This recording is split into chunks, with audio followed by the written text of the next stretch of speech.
Neurofibromatosis type 1 নিয়ে জন্মগ্রহণ করেছিলেন অমিত ঘোষ, যা স্নায়ুতে ক্যান্সারবিহীন টিউমার বৃদ্ধি করে। 11 বছর বয়সে তার বাঁ চোখ অপসারণের জন্য অস্ত্রোপচার করার পরে অমিত মুখমণ্ডলের বিকৃতির সম্মুখীন হন এবং নিরলস কটাক্ষ এবং আঘাতমূলক মন্তব্য পেতে থাকেন। হ্যালোউইনের ঠিক আগে তারই এক সহপাঠী তাকে একটি বিশেষ বেদনাদায়ক মন্তব্য করেছিল, যার জন্য বহুদিন তিনি তার মুখ লুকিয়ে রাখতেন এবং এতটাই কষ্টদায়ক ছিল যে কাউকে তার মুখ দেখাতে অস্বস্তিতে পড়তেন। তবে স্কুলে ক্রিকেট খেলা অমিতের জন্য একটি মোড় ঘুরিয়ে দিয়েছিল। তাকে অন্যদের সঙ্গে সংযোগ স্থাপন করতে, বন্ধুত্ব গড়ে তুলতে এবং তার চেহারার বাইরেও তার পরিচয় গড়ে তুলতে সহায়তা করেছিল। ক্রিকেটের মাধ্যমে তিনি আত্মমূল্যবোধের একটি নতুন অনুভূতি আবিষ্কার করেছিলেন। তার দক্ষতা এবং খেলার প্রতি তার আবেগের উপর মনোনিবেশ করেছিলেন তার চেহারার পরিবর্তে।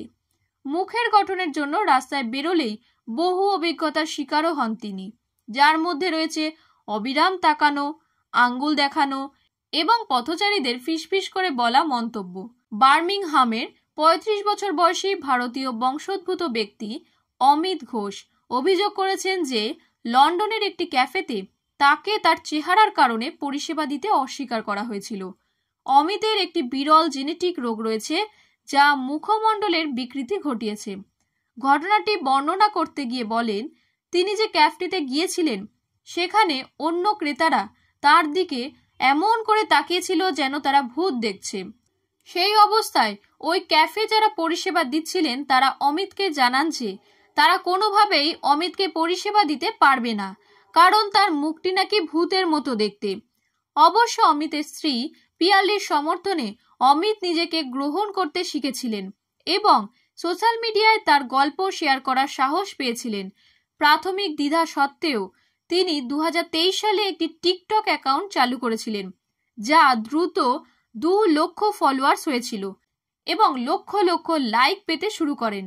তার অভিজ্ঞতা শেয়ার করে অমিত আরও আত্মগ্রহণকারী এবং আত্মবিশ্বাসী হয়ে ওঠেন। তিনি একটি আইন সংস্থার চাকরি থেকে পূর্ণ সময়ের মোটিভেশনাল স্পিকারে রূপান্তরিত হন। তরুণদের সাহায্য করার অগ্রাধিকার দেন।